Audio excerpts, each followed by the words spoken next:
মনে করেন আপনার হাতে আপনার নিজের জন্ম নিবন্ধন, আপনার জন্ম নিবন্ধনে আপনার নিজের নাম ভুল, বাবার নাম ভুল এবং আপনার অনেক ঠিকানা অনেক কিছুই ভুল আছে। এখন আপনি চাচ্ছেন ঘরে বসে এই সকল কিছু আপনি অনলাইনে সংশোধনের জন্য আবেদন করতে। তো এটা কিভাবে করবেন আপনারা হয়তো অনেকে ভাবতেছেন। তো আজকের ভিডিওতে আমি দেখাবো কিভাবে আপনারা খুব সহজে ঘরে বসে অনলাইনে আপনার নিজস্ব জন্ম নিবন্ধন সংশোধনের জন্য আবেদন করবেন। জন্ম নিবন্ধনে নিজের পিতার নাম, মাতার নাম, নিজের বয়স, নাম, ঠিকানা যে কোনো কিছু ভুলের জন্য আপনারা একসাথে আবেদন করতে পারবেন। আর একসাথে একটা আলাদা আলাদা করে আবেদন করা লাগবে না, সবকিছু একসাথে আবেদন করতে পারবেন, কোনো সমস্যা নাই, ঠিক আছে। আর আজকের ভিডিওতে আমি বিস্তারিত দেখাবো এরকম একটি জন্ম নিবন্ধনে যদি আপনার কোনো কিছু ভুল থাকে আপনারা কিভাবে সেটি সংশোধন করতে পারবেন, ঠিক আছে। তো আশা করছি আপনারা ধৈর্য সহকারে সম্পূর্ণ ভিডিও দেখবেন, দেখলে আশা করি বুঝবেন। আর ভিডিও দেখার শেষে যদি কিছু না বুঝেন অবশ্যই কমেন্টে জানাবেন। তো চলুন আমরা বিস্তারিত ভিডিওতে চলে যাই। তো আমরা সংশোধন করার জন্য আমরা গুগলে আসবো। গুগলে আসার পরে আমরা শুধুমাত্র লিখবো বার্থ সার্টিফিকেট, ঠিক আছে। তো আমরা শুধুমাত্র বার্থ সার্টিফিকেট লিখলে বার্থ সার্টিফিকেট কারেকশনের নাম চলে আসবে। তো বার্থ সার্টিফিকেট লেখার পরে দেখেন সবার ওই এদিক দিয়ে উপরে একটা আপনার ওয়েবসাইট পাবেন, এখানে ক্লিক করতে পারেন। তো এখানে ক্লিক করলে আপনাদেরকে এরকম একটা সার্ভারে আনবে। এরপর এখানে দেখেন অনলাইন আবেদন লেখা আছে। তো আপনারা চাইলে এখানে ক্লিক করে সরাসরি মেন ওয়েবসাইটে আসতে পারেন, অথবা দেখেন আমার উপরে আমি শর্টে যে লিঙ্কটা আছে বা যে নামটা আছে এটা যদি আপনারা লিখেন যে কোনো ওয়েবসাইটে লিখলে পাবেন। যেমন কি আমি আরেকটাতে পেস্ট করলাম, দেখেন গুগলে ডাইরেক্ট আমাকে এখানে নিয়ে আসলো। তো আপনারা শর্টে ওয়েবসাইটে ঢোকার জন্য এই লেখাটা লিখে গুগলে সার্চ করলে পেয়ে যাবেন।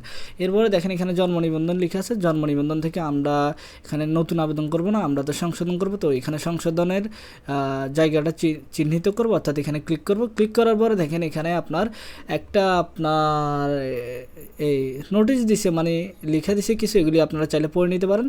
তো আমরা আমাদের আইডিতে আগে লগ ইন করতে হবে জন্ম নিবন্ধন সংশোধন করতে হলে।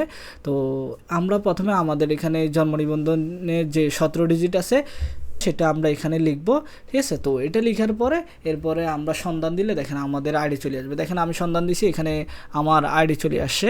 তো আইডি আসার পরে দেখেন আপনি হ্যাঁ দিব, হ্যাঁ দিয়ে লগ ইন করবো, ঠিক আছে। তো এভাবে আমরা খুব সহজে লগ ইন করবো। আর এখানে যা ডিটেলস আছে এগুলি ফিল আপ করতে হবে।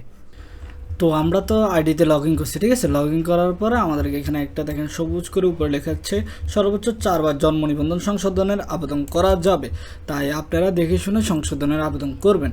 তো এখানে শুরুতে দেখেন এখানে আমার ঢুকলে হয়তো একটু কনফিউজ হয়ে যাবেন, কিন্তু চিন্তা করার কিছু নাই, ভিডিওটা মনোযোগ সহকারে দেখেন, ইনশাল্লাহ সব কিছু বুঝে যাবেন। তো প্রথমত দেখেন এখানে আমরা বিষয় নির্বাচন করব কি আমরা সংশোধন করতে চাচ্ছি, ঠিক আছে। তো আমরা সবার প্রথমে আমাদের হচ্ছে যে জন্ম তারিখটা আমরা সংশোধন করব না, জন্ম তারিখে আপনার মনে করেন সংশোধন যেটা আছে সেটাই থাকবে। মোট কথা এখানে আমরা বিষয় নির্বাচন করতে পারবো। মোট কথা আমি যদি পিতার নাম সংশোধন করি পিতার নাম দিয়ে বাংলা দিয়ে এরপর পিতার নাম লিখতে পারবো, ঠিক আছে। এরপরে আমরা যদি পিতার নাম ইংরেজি সংশোধন করতে চাই ইংরেজি, তো এরপরে আমরা যদি বাংলা লিখতে চাই বাংলা, সব কিছু আমরা করতে পারবো ইনশাল্লাহ, ঠিক আছে। তো এখন কথা হচ্ছে আমাদের আগে দেখা যায় তো মনে করেন এখানে আমরা মনে করেন নিজের নাম, ঠিক আছে। এখানে দেখেন আপনার নামের প্রথম অংশ বাংলা, এরপর হচ্ছে আপনার নামের শেষ অংশ বাংলা, এরকম সংশোধনের নিয়ম আছে। তো আমাদের নাম যদি একটাই হয় তাহলে আমরা নামের প্রথম অংশ বাংলায় দিয়ে করতে পারি, ঠিক আছে। তো মোট কথা চলে না, আমরা প্রথমে যেই জন্ম নিবন্ধনটা আমি এখানে সংশোধন করব, এখানে আমি মূলত সংশোধন করবো আপনার নামের ইংরেজি, ঠিক আছে। নামের এটা অর্থাৎ ইংরেজি করব বলতে এই জন্ম নিবন্ধনটা আপনার ইংরেজি নাই, তো আমি সংশোধন করি এটাকে ইংরেজি করব। তো আমি এখানে সর্বপ্রথম আমরা দিব এখানে সংশোধনের কারণ প্রথমটা দিব নামের প্রথম অংশ ইংরেজি। তো নামের প্রথম অংশ ইংরেজি, ওনার নামটা আমরা এখানে দিয়ে দিব। আমরা সবসময় চেষ্টা করব ক্যাপিটাল লেটারে দেওয়ার জন্য। তো ওনার নাম আমি এখানে দিয়ে দিব মাহিনুর, ঠিক আছে। তো এরপরে আমরা এখানে সংশোধনের কারণ হিসেবে সিলেক্ট করব আপনার ভুল লিপিবদ্ধকরণ, ঠিক আছে। তো এরপরে আমরা আমাদের বাকি ডিটেলসগুলো দিয়ে দিব, যেমন কি আমরা বাবার নাম মায়ের নাম সব কিছু আমরা একে একে যেগুলি সংশোধন করতে যাচ্ছি সব কিছু দিতে পারবো। তো চলো না আমি আগে একবার দিয়ে নিই, এরপরে বাকিটা আপনাদেরকে বোঝাচ্ছি। তো মনে করেন আমি যা যা সংশোধন করব সব উপরে দিয়ে দিলাম।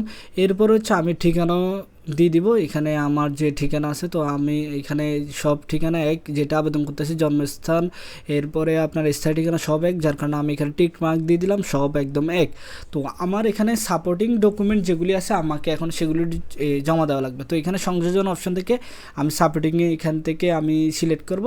সিলেক্ট করার পরে আমার জন্ম নিবন্ধন দিব, অর্থাৎ আমি বাবার নাম সংশোধন করলে বাবার এনআইডি দিব, মায়ের হইলে মায়ের এনআইডি দিব।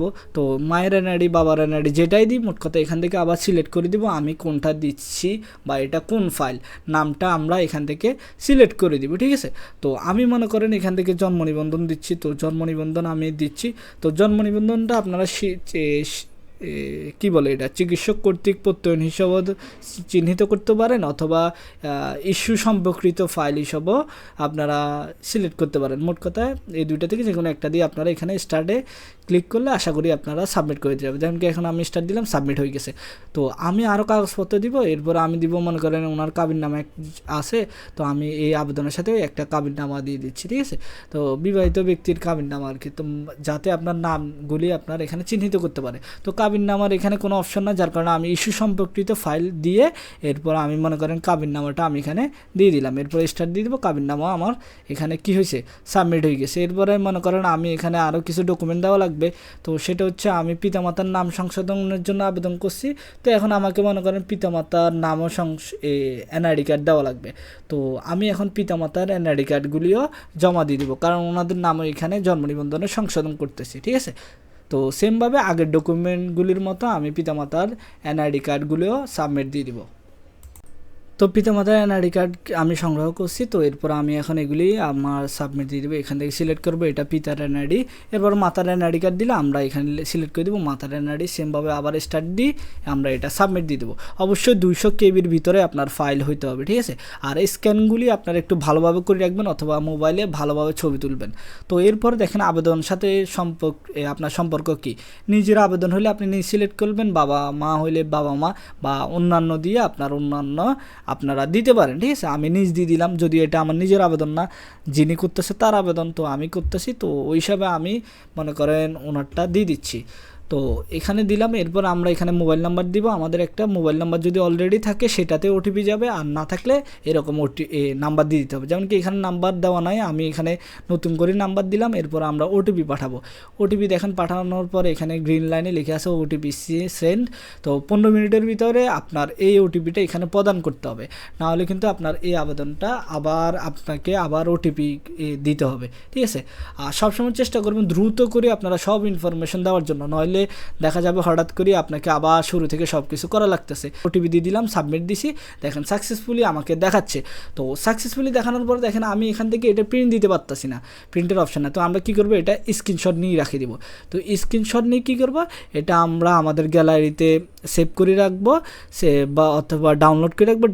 ডাউনলোড করার পরে এরপরে আমরা যে স্ক্রিনশটটা তুলছি সেটা আমরা A4 সাইজে প্রিন্ট করব, ঠিক আছে। প্রিন্ট করি আমরা এই স্ক্রিনশটটা এবং বাকি আদার্স ডকুমেন্ট একসাথে আপনার ফাইল আপ করি, পিন মারি, এরপরে আমরা আমাদের ভোটার জন্ম নিবন্ধন অফিসে জমা দিয়ে আসবো। শহর অঞ্চলে হলে আপনারা ওয়ার্ড কাউন্সিলর অফিসে জমা দিবেন, গ্রাম অঞ্চলে হলে পৌরসভা বা যেখান থেকে জন্ম নিবন্ধনের আবেদন করে ওইখান থেকে খোঁজ নিয়ে জমা দিবেন, ঠিক আছে। আর দেখেন এখানে কিন্তু আগে কিন্তু এই সার্ভার থেকে আপনার একটা প্রিন্টের অপশন ছিল, ফাইল প্রিন্ট করা যায়, তো ডিটেলসগুলি প্রিন্ট করা যেত, কিন্তু এখন শুধু আপনার প্রিন্টের অপশন রাখে না। তো এখন দেখেন এখানে আবেদন একটা দেখাচ্ছে আপনার কি নাম্বার, এটা হচ্ছে আপনার ট্র্যাকিং নাম্বার। তো এই ট্র্যাকিং নাম্বারটাই শুধুমাত্র আপনারা ওখানে দেখাইলে ওরা যখন দেখবে ট্র্যাকিং নাম্বারটা, এরপর ওরা সার্চ দিয়ে আপনার আবেদনটা বাইর করে খুব সহজে আপনার আবেদনের প্রসেসিং করতে পারবে, ঠিক আছে। তো এখন তো আগে প্রিন্ট করা যায়, তো এখন তো প্রিন্ট করা যায় না। তো এখন আপনারা এই স্ক্রিনশট নিয়ে রাখবেন, আর ট্র্যাকিং নাম্বারটা অবশ্যই মনে রাখবেন, বা ট্র্যাকিং নাম্বার সহ স্ক্রিনশট নিয়ে রাখবেন। তো আপনারা যদি আবেদন করি মাত্র ভুলে শুলে আবার এই পেজ থেকে বাইরে যান, তাহলে ওই ক্ষেত্রে আবার আরেক ঝামেলায় পড়ে যাবেন। ওই ক্ষেত্রে আবার জন্ম নিবন্ধন অফিসে যাওয়া লাগবে, বা আবার আবেদন করি ওই আবেদনটা আপনাকে হয়তো জমা দেওয়া লাগবে, তো ওই ক্ষেত্রে আবার ডাবল আবেদন হবে। তো সকলে সাবধান থাকবেন, লাস্টে এরকম সাবমিট দিয়ে সাথে সাথে এটার স্ক্রিনশট নেবেন, নিয়ে ট্র্যাকিং নাম্বার সহ এটা প্রিন্ট করবেন, এরপর বাকি ডকুমেন্ট সহ অফিসে জমা দিয়ে আসলে ইনশাল্লাহ আপনার সংশোধনের কাজ হয়ে যাবে। আর আপনারা যেটাই সংশোধনের আবেদন করেন সেটার পক্ষে সাপোর্টিং ডকুমেন্ট দিবেন। আর সাপোর্টিং ডকুমেন্ট না দিলে কিন্তু আপনার আবেদন সংশোধন হওয়ার সম্ভাবনা থাকবে না। তো যার কারণে অবশ্যই সাপোর্টিং ডকুমেন্ট দিবেন, ইনশাল্লাহ আপনাদের সংশোধন হয়ে যাবে, ঠিক আছে। আর আবেদন করতে কী কী কাগজপত্র লাগবে সেটা যদি না জেনে থাকেন তাহলে আপনারা অবশ্যই আমার চ্যানেলে ভিডিও দেওয়া আছে, সেই ভিডিওগুলি দেখতে পারেন জন্ম নিবন্ধন রিলেটেড, ঠিক আছে। তো আশা করছি আজকের ভিডিওটি আপনাদের ভালো লেগেছে, ভালো লাগলে অবশ্যই চ্যানেলটি সাবস্ক্রাইব করবেন। আর কোনো প্রশ্ন থাকলে অবশ্যই কমেন্টে জানাবেন। আল্লাহ হাফেজ, আসসালামু আলাইকুম।